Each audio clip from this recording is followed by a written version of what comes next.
Good morning, good evening, good afternoon, wherever you are, whenever you are. Hello. Thank you for watching my videos. It's May 7th, 2009. Don't have much time this morning, so I thought I'd get some quick ones out. Over in the United Kingdom, the Bank of England pledges to pump another £50 billion into the economy, on top of the existing £75 billion they've already created out of thin air. Essentially, this is what is affectionately termed quantitative easing, or for those of you that can't get your mouth around the word quantitative, printing presses, fire 'em up boys, roll the money off. Of course, what happens nowadays is the majority of this money is actually electronic. There isn't actually bits of paper floating around, that would cost too much. How is this being taken around the world? From the Telegraph today, Ambrose Evans Pritchard. China fears bond crisis as it slams quantitative easing. China has given its clearest warning to date that emergency monetary stimulus by Western governments risks setting off worldwide inflation and undermining global bond markets. Simon Derrick, currency chief at the Bank of New York Mellon, said that the report is the latest sign that China is losing patience with the US and aims to diversify part of its $1.95 trillion foreign reserves away from the Treasury and other US securities. Where are they going to put their money? I seriously doubt it's going to be anywhere in the Western world.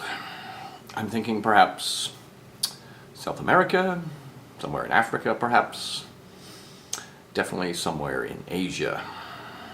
This doesn't mean they're going to get rid of what they've got, but at the moment they're currently spending roughly $40 billion worth a month on buying fresh reserves, and it's not in American funds. Other news. General Motors posts a quarterly loss of $6 billion this morning from the New York Times.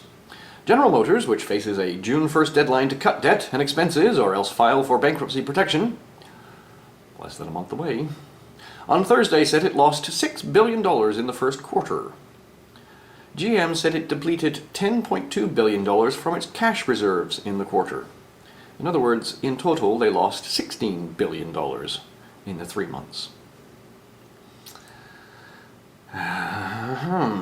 Which leaves them with $11.6 billion of cash reserves. Which means they can probably keep going for another 2 months.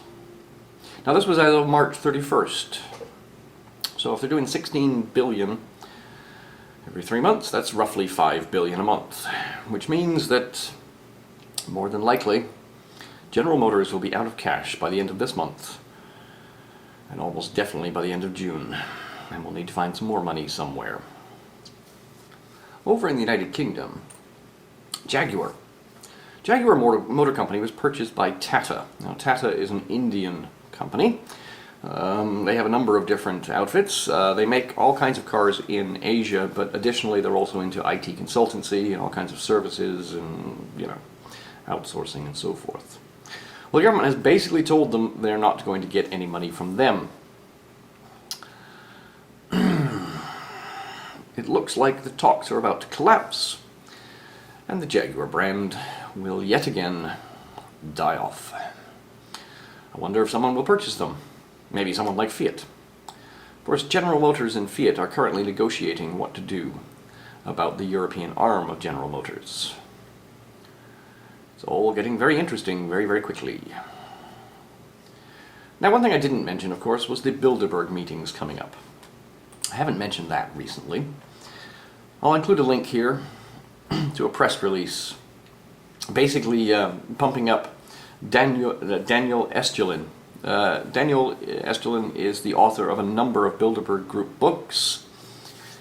He claims that the current Bilderberg meeting that's going to be beginning next week will have, amongst other talking points and concerns, the future of the US dollar and US economy, US unemployment, solutions and assumptions, depression or prolonged stagnation, and finally, What about the Lisbon Treaty?